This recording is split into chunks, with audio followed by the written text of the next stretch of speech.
సురేష్ గారు చాలా బాగా పాపం చాలా ఆవేశపడుతూ చెప్పారు కానీ కోడిగుడ్లు విసిరారు, రాళ్లు విసిరారు అంటున్నారు. రాజధాని రైతులు మిమ్మల్ని రమ్మని ఆహ్వానించింది ఎవరు? వెళ్లారు. వాళ్ళు ఒకటే క్లారిటీ అడిగారు, మీరు అమరావతి ఓకేనా లేదంటే మీరు మావిగానికి కట్టుబడి ఉన్నారా, ఏదో ఒకటి మాకు క్లారిటీ ఇచ్చి మీరు రండి అన్నారు. రండి అంటే మీరు దానికి ఏ విధమైన సమాధానం చెప్పకుండా అక్కడ ఎవరి మీద దౌర్జన్యం చేశారో చూసాం. ఏదైతే ప్రజల వైపు ఉండి పోలీసుల మీద బండరాళ్లు ఎత్తేసి మళ్ళీ అదే వ్యక్తి వెళ్లి వైసీపీ నేతల వెనుక నిలబడ్డాడు. కాబట్టి అక్కడ దాడి చేసింది ఎవరన్నది చాలా క్లియర్ గా అన్ని వీడియోల్లో సహా మనకి సాక్ష్యాధారాలతో సహా లభించింది. పోలీసులు దర్యాప్తు చేస్తున్నారు. ఇంకొక విషయం, వీళ్ళు ఈ రోజు అంటున్నారు ప్రజలు నిరసన తెలియజేశారని. మరి ఇదే వైసీపీ నేతలు చంద్రబాబు నాయుడు గారు అమరావతి సందర్శించడానికి వెళ్ళినప్పుడు చెప్పులతోటి రాళ్లతోటి దాడి చేసినప్పుడు అప్పుడు డీజీపీ గౌతమ్ సవాంగ్ గారు ఏమన్నారండి? ప్రజలకి మనోభావాలు దెబ్బతిన్నాయి, వాళ్ళు నిరసన తెలియజేసే హక్కు ఉంది, దాన్ని తెలియజేశారు అన్నారు. అంటే మీ పరిపాలనలో ఉన్నప్పుడు ఒకలా మాట్లాడతారు, ఈ కూటమి పరిపాలన ఉన్నప్పుడు మారిపోతాయా రూల్స్? అంటే రెండు ఒకటి కాదా? మరి మేము అంటున్నారు మీరు దాడి చేసే సంస్కృతి లేదని. ఏదైతే సిద్ధం సభలు పెట్టినప్పుడు పంచింగ్ బ్యాగులు పెట్టి చంద్రబాబు నాయుడు గారిని, పవన్ కళ్యాణ్ గారిని బాక్సింగ్ బ్యాగులు పెట్టి గుద్దించారు, కాళ్ళతో తన్నించారు. అది జగన్మోహన్ రెడ్డి గారు పాల్గొంటున్న సభలో. దానికి మీరు ఏమైనా ఎక్స్ప్లెనేషన్ ఇచ్చారా? అది తప్పని మీ కార్యకర్తలకు ఏమైనా చెప్పారా? ఇంకొకటి, సోషల్ మీడియా విషయంలో అంటున్నారు ఖచ్చితంగా పవన్ కళ్యాణ్ గారు రూల్ అంటే అందరికీ రూలే. ఒకవేళ జనసేన కార్యకర్తలు అటువంటి కామెంట్లో అభ్యంతరకరమైన పోస్టులు పెడితే వాళ్ళ మీద కూడా చర్యలు తీసుకుంటాం. మీకెందుకు భయం? మేము అందరి మీద చర్యలు తీసుకుంటాం. అది కామన్ గా అంటే రూల్ ఫర్ ఆల్, మొత్తం అందరికీ ఒకటే రూల్.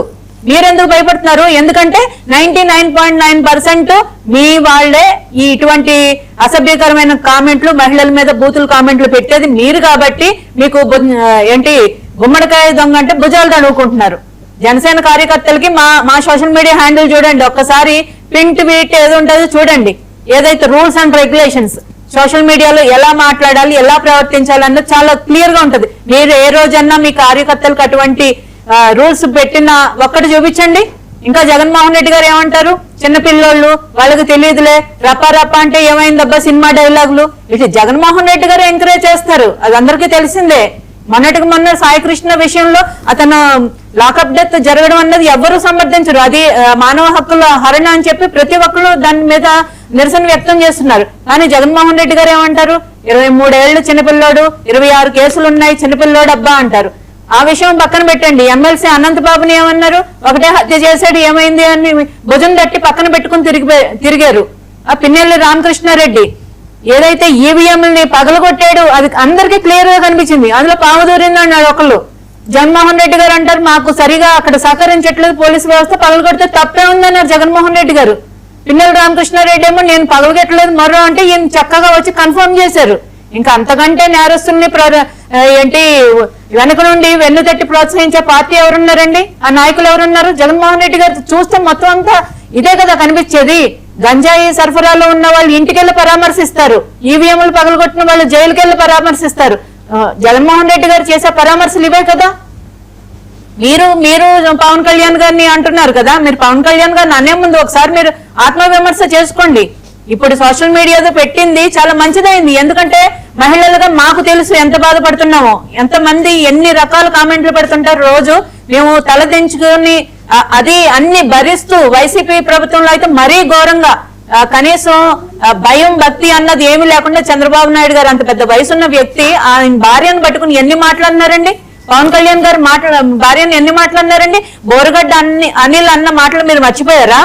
మరి పోసాని కృష్ణమురళి అన్న మాటలు మర్చిపోయారా? మర్చిపోయి ఈ రోజు ఏంటి మాట్లాడుతున్నారు మీరు? వాళ్ళు ఎంత దుర్మార్గంగా కనీసం ఇంట్లో చిన్నపిల్లలు ఆడపిల్లలు అన్న విషయం కూడా చూడకుండా మైనర్ బాలికలను పట్టుకుని ఎన్నెన్ని మాట్లాడినాడండి పోసాని కృష్ణమురళి.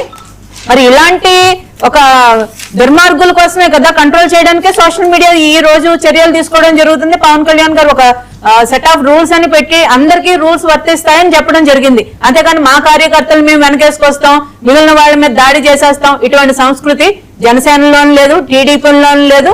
మా మీదకి ఎవరైనా వస్తే పవన్ కళ్యాణ్ గారు ప్రతిఘటించి ఒక్కసారి చెప్పు చూపించారని ఇప్పటి వరకు మీరు ప్రతిరోజు గొక్కెట్టి ఏడుస్తున్నారు. పవన్ కళ్యాణ్ గారు అలా అన్నారు ఇలా అన్నారు అంటే ఒక దాడిని ఒక దాడి చేస్తుంటే ప్రతిఘటించడాన్ని ఒకే ఘాటికి కట్టేస్తారు. అంటే మీకు తెలిసి మాట్లాడతారో తెలియక మాట్లాడతారో తెలియదు, కానీ మీరు అన్ని అంటే సమర్థించుకుంటారు మీకు కావాల్సినట్టు. జగన్మోహన్ రెడ్డి గారు రాజధాని విషయంలో రోజుకు ఒక కన్ఫ్యూజన్. ఈ రోజు వచ్చి మావిగన్ అంటారు, మొన్న గెలవంగానే అమరావతి మాకు ఓకే అన్నారు, ఈ రోజు మళ్ళా మావిగన్ అన్నారు. అంటే ఏం చేద్దాం అనుకుంటున్నారు? అమరావతి మీద ఎందుకు మీకు అంత కక్ష? అది మన అందరి రాజధాని కదా. ఎవరు ప్రభుత్వాలు అన్నవి మారుతూనే ఉంటాయి, ముఖ్యమంత్రులు మారుతూనే ఉంటారు, కానీ ఒక రాజధాని అంటూ మన రాష్ట్రానికి ఏర్పరచుకోవాలని ఎంతో కష్టపడి కూటమి ప్రభుత్వం ఏదో చేస్తుంది, సరే చేయని అనండి, దానికి సహకరించాల్సింది పోయి మళ్ళా మావిగానే ఏంటి కొత్తది? పోనీ మీరు 3 రాజధానులు అన్నారు, 3 రాజధానులు ఏమైనా ఒకటన్నా కట్టారా? విశాఖకి వెళ్ళిపోతున్నా, సంక్రాంతికి వెళ్ళిపోతున్నా, ఉగాదికి వెళ్ళిపోతున్నా, రోజుకొకటి చెప్పుకుంటూనే వచ్చారు. 5 ఏళ్ల కాలం ఏం చేశారు? ఆల్రెడీ కట్టి కన్స్ట్రక్షన్ లో ఉన్న వాటిని అన్నింటినీ చెడగొట్టారు. పోలవరం ఏమన్నా చేశారా? దాన్ని ఉద్ధరించారంటే అది రివర్స్ టెండరింగ్ చేసి అది చేశారు. మీరు వచ్చిన దగ్గర నుంచి కూల్చడం ఏదైతే ఉందో అభివృద్ధిని వెనక్కి తీసుకెళ్ళడం తప్ప మీరు ముందుకు తీసుకెళ్ళింది ఏముంది? ఒక్క విషయంలో చెప్పండి. సిపిఎస్ విషయంలో అన్నారు, దాన్ని రద్దు చేయడం అన్నారు.